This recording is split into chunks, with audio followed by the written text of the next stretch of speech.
So, hi everyone, my name's Thomas Calvert from AMD. Welcome to the 2022 P4 workshop. Today I'd like to welcome Namrata, Brian and Ajay, who are doing a talk on the P4-OVS split architecture. This talk is a follow-up from a talk last year in the 2021 P4 workshop, and they are presenting the latest and greatest on P4-OVS. With that, the floor is yours. Hi everyone, I'm Namrata. I'm an engineering manager and a tech lead here at Intel, and I've been driving the P4-OVS effort since a year. And with me, we have Brian, who has just joined recently Intel from ONF, and he's been integral in the ONF Intel collaborations. And we have Ajay as well, who is the director of FPGA programs, and we'll be presenting this talk together today. So today's agenda is moving to P4-OVS split architecture. So last September, we had open sourced the P4-OVS integrated architecture, and then we saw some customer trends, and we want to move to the P4-OVS split architecture, which we think is more modular. So I will provide an architecture update on that. And then there are changes in the stratum layer as well that will affect the P4-OVS split architecture. Brian will go over those, and then we have FPGA use case, which Ajay will talk about to use P4-OVS. In the last slide, I have some reference links, which are the links for the open sourced P4-OVS architecture. So OVS to P4-OVS architecture, this is what we started with in last January. So the blue blocks here are the original OVS blocks. And we have OF Proto, which is an OpenFlow interface with the OpenFlow controllers. And we have NetDevs and the data path interfaces to DPTK and kernel as a part of native OVS. And then we added the P4 capability into the OVS as a parallel way to OF Proto, which is P4 Proto. So we added the P4 runtime and open config capability, server capability to listen to the P4 runtime and open config controller messages to program the flows and the configurations into the P4 data planes here. We added a CLI OVS P4 kettle, and we also have added kernel acceleration. So kernel acceleration was not enabled in the September open source event, but we have been working on it, and we have a couple of demos coming up for that. The P4 DPIF that we've developed has transitioned into TDI, which is table driven interface, and is also open sourced under P4 Lang. And then we started with supporting P4 DPTK target, and now we are able to support Intel P4 IPUs like Mount Evans and FPGA like Big Springs Canyon from Intel. And we have been able to support Rhino 1 and 2. For the kernel control plane, we started working with Orange on P4 eBBF, and we will have this integration coming up soon as well. So this slide shows the OVS acceleration to P4-OVS. So on the left, you see the OpenFlow pipeline that OVS has. So this is a very high-level pipeline, and this is programmed by the SDN controller itself proactively. And from here, when the packet, so OVS works in a reactive model. So when a packet hits your non-P4 data path and it cannot find a flow, the packet is going to come up to your OVS OpenFlow pipeline, slow path pipeline. And this from here, the pipeline, the megaflow and microflow cache is generated from the OpenFlow rules that are already programmed.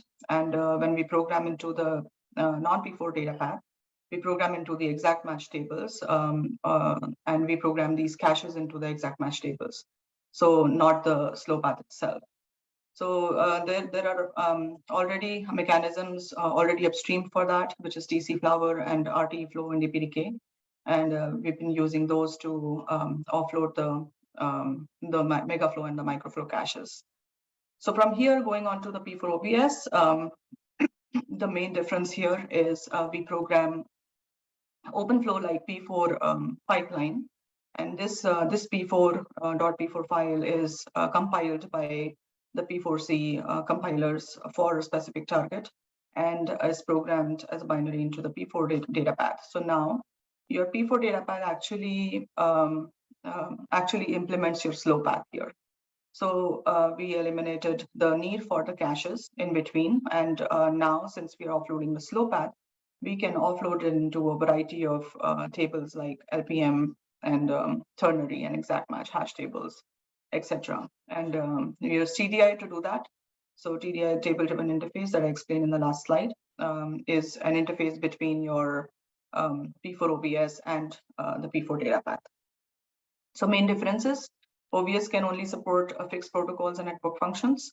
By using P4-OVS, you can define user-defined protocols into your P4 and network functions as well. OVS supports reactive offload, so every packet has to come up to the software data path. P4-OVS supports the proactive offload, so most of your packets are getting processed by your P4 data path in the hardware or the P4 GPDK. And only a minimal packets like control packets need to come up to the P4-OVS for processing now. We have cache offload in OVS, and we have OpenFlow like P4 table offload in P4-OVS.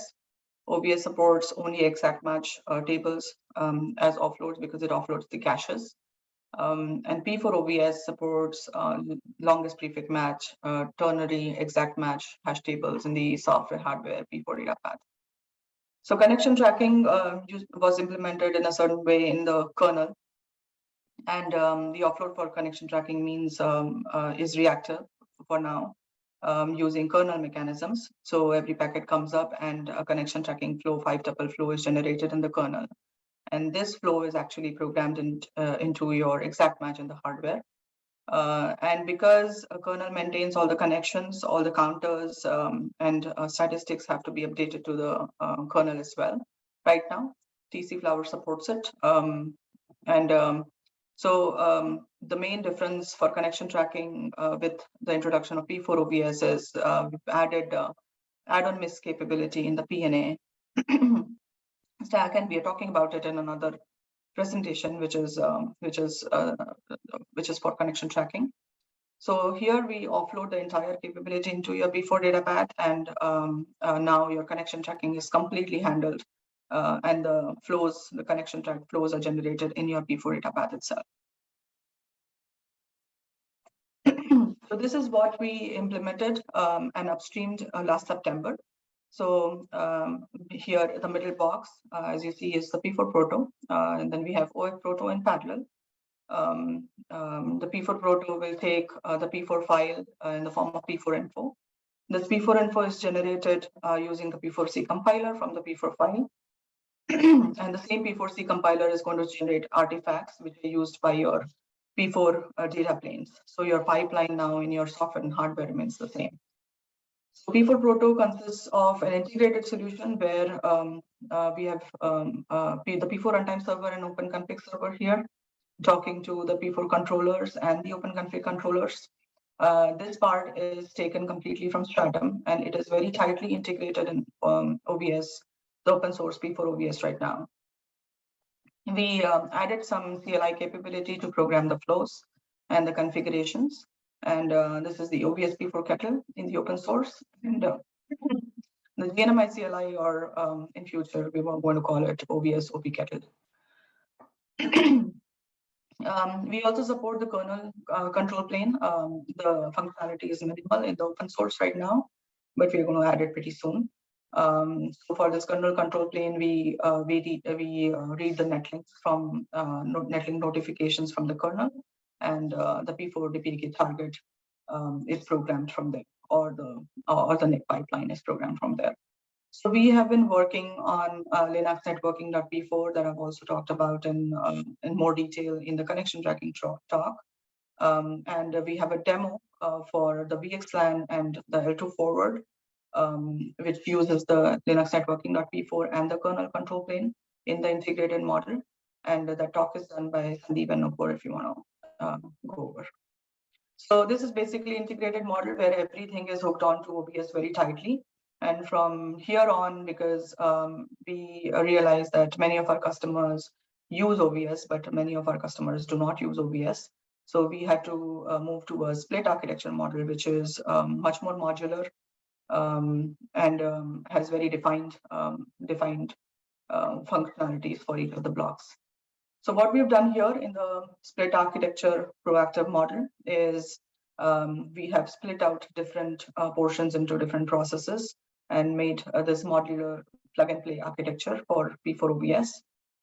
It's still in works, and we will be upstreaming this in the IPTK in around quarter three timeframe. So we have pulled out the P4 runtime and open config server capability, which we're calling infra P4D now, which is essentially Stratum. And this talks to the table-driven interface, which is open sourced in P4 land, and programs the P4 DPDK target or any of the IPUs that support P4.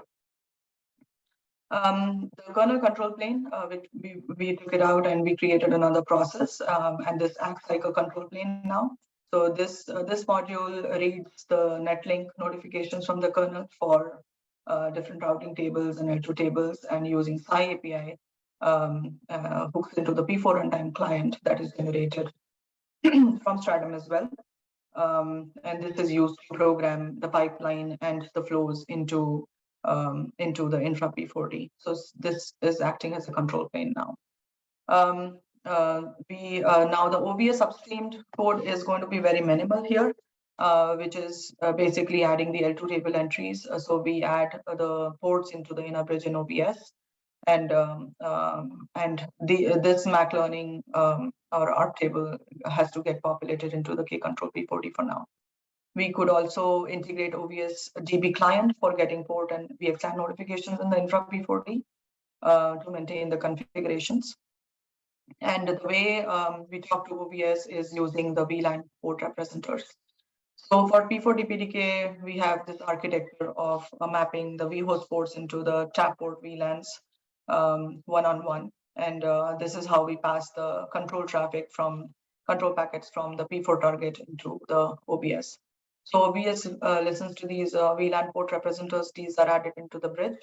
And when the control packets like ARP come in, they are forwarded to these VLAN port representers for processing in OVS. So OVS processes this ARP using the broadcast mechanism, and then will populate the L2 table entries, which are sent to the K control P4D here. So this is how we make the P4-OVS work. The CLIs are now called infra P4 kettle and infra OP kettle. And other control planes can be created in a similar way, like K control P4D, like vGateway or Q proxy, KATS local agents. And then we have an SDN controller that is outside of the P4-OVS that the infra P4D or the P4 target can still talk to. So we can send the exception packets to the SDN controller that are using the packet in and packet out mechanism. And when the SDN controller receives it, it uses the P4 runtime and open config client integrated to program the flows into the P4 target here. So now this is the proactive architecture. Many of the customers still work with reactive. And we have recommended the proactive architecture, but as a starting mechanism and just to demonstrate the plug and play capability, I have the reactive diagram here. So in the reactive model, everything remains the same here. We have just replaced Linux networking.p4 with DPTK, and this is showing the a simple P4, which represents the cache offload, which is vSwitch flow cache.p4. It uses P4 runtime to program the infra P4D, or could call into the TDI as well. So the same VLAN port representers, OVS or any custom switch can listen to. And now, instead of sending the control packets up, because this is the reactive model, we'll have to send all the exception packets and miss packets into the OVS here. So basically everything is getting processed by OVS, and it offloads into the cache, GPDK cache, and the microflow or megaflow cache or something like it, and program the infra P4D using P4 runtime messages. So this could be a good transition of going from OVS to reactive to the P4-OVS proactive model, and easy to implement as well. It doesn't need any of the modules, so you can see that this architecture is extremely modular. Then again, we have the SDN controller on the side to process any of the exception packets that your custom vSwitch or OVS cannot program, and other control plane agents as well. So these are the split architecture components, and these are the changes that are going to happen. So in the Stratum layer, we have P4 runtime and OpenConfig server functionality. So we are going to minimize the memory footprint in Stratum, especially for the IPU targets. And then this integrates with TDI eventually, and Brian will talk more about it. We interface into the target backend at P4D PDK and IPUs and FPGA via TDI. And then it could hook into the OVS DB client for port reads from OVS, and also generates the P4 client library code in many languages that WebWave supports. Then OVS now has minimal code to upstream. It provides the L2 bridging for control packets, and any open flow rules that are needed to process the packets in both reactive and proactive models. The P4 pipeline could essentially define any kind of packet going up to the OVS. So it could program any open flow rules, and packets can be taken care of in OVS. And then we have interface to K-Control P4D. In K-Control P4D, this is the owner of Linux networking.p4, and uses the SwitchLink SCI model to program the infra P4D using P4 runtime. This interfaces with OVS as well, and we have CLIs and any other control planes, storage, strong swan, microservices, firewall, etc., that can use the P4 runtime client functionality generated by Stratum and program into the infra P4D. So as you see, Stratum has been an integral part of P4-OVS, and we've been collaborating with Brian and ONF for about a year. So Brian will go over the architectural changes that we are bringing in Stratum to support infra P4D. So handing over to you, Brian. Thanks, Namrata. I'd like to take a few minutes to talk about Stratum and how we leverage parts of it to implement the new split architecture that we just learned about. Stratum is an open source thin switch OS that works really well on programmable targets and in SDN environments. Northbound, it provides P4 runtime for data plane programming and GNMI with open config models for switch configuration.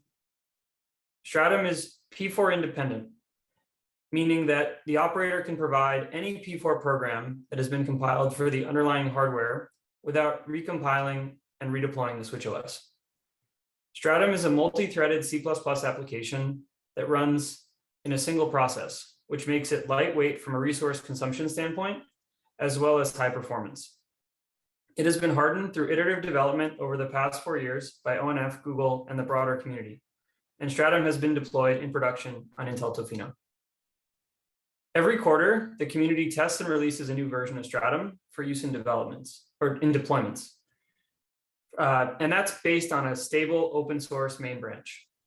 We encourage all developers to live at head, and you can find the Stratum source code on GitHub.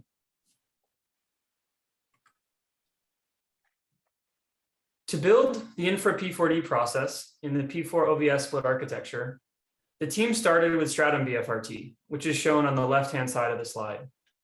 This includes the common implementations of P4 runtime and GNMI on top of Stratum's generic switch interface. It also includes managers and mapping code that translate the P4 and OpenConfig messages to Intel BFRT API. However, we don't use BFRT as the SDK interface for P4D PDK and Mount Evans. Fortunately, the table-driven interface, or TDI, is a C++ interface that is very similar to BFRT. So only minor refactoring enabled the Stratum target to be ported to TDI. Putting everything together by leveraging Stratum's common northbound interfaces, adapting the BFRT-based target to TDI, and mixing in the SDKs for P4-DPDK or the IPU, we have a solution that's well suited to serve the data plane programming needs in P4-OVS.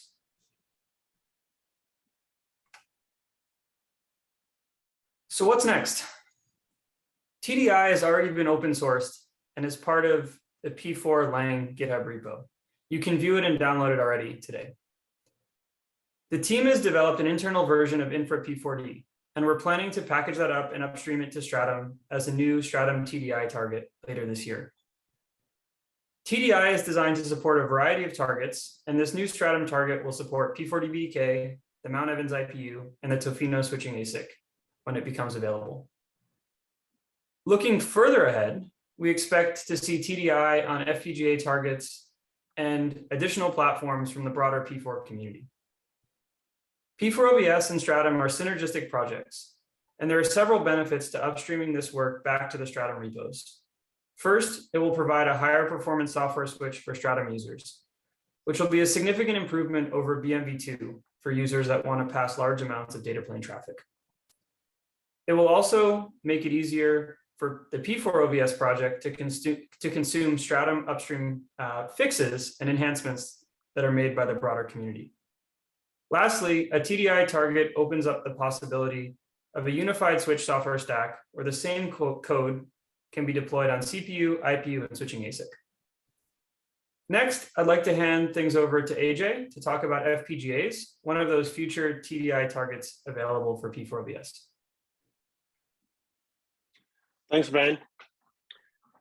I definitely hope to see TDI being available on the FPGA targets. So hello, everybody. As Namrata introduced, I'm responsible for developing OVS on FPGA as a target, and we are working collaboratively with Namrata and Dev's team to work on that. I think Namrata gave a very good overview of reactive and the proactive and the split architecture for the OVS. And what I would like to do is to produce a overview of what does it mean from an FPGA point of view. So if you look around, the prevailing FPGA-based OVS is predominantly a reactive one. And what it consists is a pipeline that has match, action, and lookup in between ingress and egress port. So let's quickly walk through on a very high level and see what it means from an FPGA point of view. So the packet comes into the egress port, and a set of tuple and metadata is extracted from the headers. If a match is found, the corresponding action is taken, and the packet is sent to the egress port. On the other hand, if there's no match found, in other words, if there was a miss, the packet is sent to the user space, also got slow path, as Namrata was also talking about. And you can imagine, I want to take a moment here and think, what does it mean for the FPGA, right? If you see today, the first packet of every new flow has to be sent to the user space. And this can create a lot of stress in terms of the throughput requirement for the table update. You can go up to millions of flow updates per second as the requirement on the FPGA system, and that can strain the system very much. So we know that FPGA has limited set of resources, particularly on-chip memories. So the only option for an exact match implementation is to have a wide and deep memory implemented in the DDR systems. And even the best DDR systems today are far from achieving this kind of a target where you're able to update millions of updates per second. So I want to go and take a look at what has been done by Dev Chatterjee and his team in Intel. I think Namrata is also part of that. So next slide, please. So if you look here, the proposal was, and I think it was briefly touched in this slide, in this presentation today. If you take the reactive architecture, then the flows, the intent, the user tables like LPM, wildcard, and EM-based use cases like ACL, vRoute, vNIC, and firewalls, etc. They are merged to caches, and then when there's a miss, these caches or flows are offloaded to the hardware. And obviously, as we mentioned, this is not the best architecture. So, and another disadvantage is the intent is also lost in this process of combining and then demultiplexing to the hardware when they're mapped to the hardware. So a better solution that was proposed by the team is to skip this cache altogether and take this user intent preserved tables and offload them directly to the hardware. So what does it mean for the hardware, right? I'll explain that in terms of FPGA, but let's take a look at how does a proactive architecture looks like in the next slide. So this is the same slide that Namrata used it, right? If you're looking at it, at the bottom you have, the target FPGA pipeline, and if you look at, 2 boxes above, these tables at the data plane is also maintained or mapped in the software. So when a user writes a program, these tables are directly mapped to the hardware using the TDI interface. The disadvantage from an FPGA point of view is that it requires a lot of memories on chip, which must be very fast. You can look at some of the off-chip options as well. But then the number of resources that you have, particularly on chip and that are very fast, are limited, right? So what does it mean? What can we do to meet this sort of a requirement from an FPGA point of view? Let's take a look at it in the next slide, right? So FPGA provides a very niche solution, particularly in the context of split architecture. If a user is not ready to move or transition to the proactive flow, they can program the FPGA to be absolutely exact match and slow path based pipeline, OVS pipeline in the hardware. And the moment there's a readiness, you can change your hardware completely to be a proactive architecture where you can offload your tables directly, complete slow path is on the hardware, and only true exceptions, control packets like Namrata mentioned, makes to the user space. And another advantage is, as shown here in the diagram on the right side, you can take the set of hardware resources available and you can reconfigure it to be a completely different set of hardware components. For example, you can have one exact match, one TCAM, and 2 LPMs for one use case, and you can completely change the same set to be 1 exact match and 3 LPM, for example, of 3 TCAMs, as the situation could be, as the use case may be. So just like anything, FPGA provides a mixed bag, but I'd like to review what are the key advantages of the FPGA for OVS, particularly the split architecture, in the next slide. So if you look at the FPGA advantages, in addition to what I explained earlier, that you are able to reconfigure and take advantage of the fixed resources in a more optimal way by completely changing the capabilities, FPGAs are actually working hand in hand with processors like Xeon, of course, very obvious, but also with SoCs. It could be a networking SoCs like Mount Evans or next generation devices where you are co-offloading certain capabilities, where you're augmenting certain capabilities that may be necessary to be supplemented after the chip has been fabricated. So the ability for FPGAs to provide a solution, a supplement in a quick time to market without much NRE cost, I think it is much more relevant and much more beneficial in this time than ever before. Thank you. So thank you for joining us. Here are the reference links that I've provided. So ipdk-io/OVS is where the open source code is. And we are going to push a lot of new features like counters and Linux networking, all of these into the OVS. The build/networking is the container, IPDK container that uses P4-OVS to build the entire container, and it could be used as is. So thank you for joining us. If you have any more questions, feel free to contact any of us. Thank you very much. That was a very interesting presentation. I really enjoyed that. There's a short Q&A session now. It's just me asking questions, so I'll try my best. So the first question I had was, do you guys have any results, I'm thinking in terms of benchmarks of these implementations, comparing maybe the different data paths for vanilla OVS versus P4-OVS, proactive versus reactive, that kind of stuff? Anything you can share?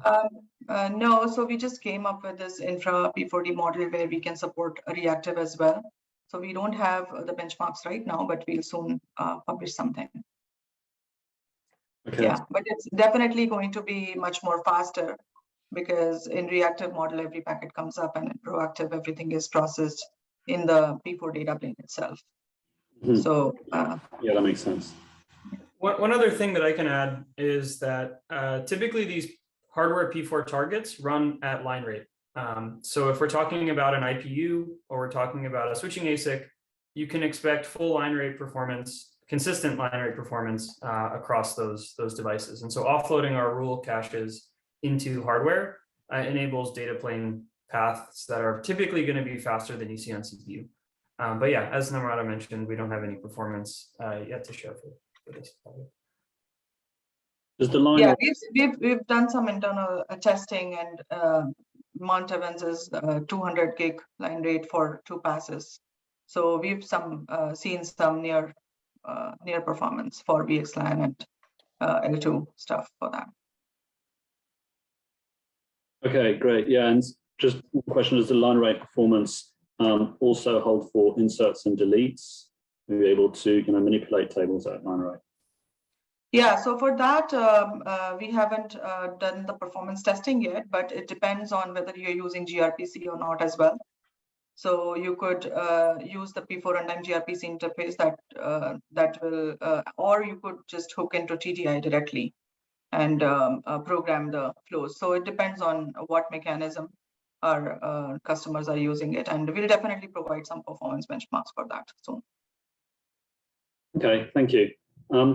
I had another question on a different topic, on the eBPF data path. I think you mentioned it briefly at the beginning of the talk, because it was part of the talk from last year, and I'm wondering if you had any updates on that, what the status was. I think we have a presentation in P4 workshop that from Orange on P4 eBPF as well. And for integration with OVS, we are still in talks and collaboration, and something will come up. Okay, I'll just go and watch that presentation then. All right, great. I don't have any other questions. So thank you very much again. I don't know if anyone wants to add anything, but otherwise, thanks for watching this. And yeah, see you at the next one. Thank you. Thanks, Thomas.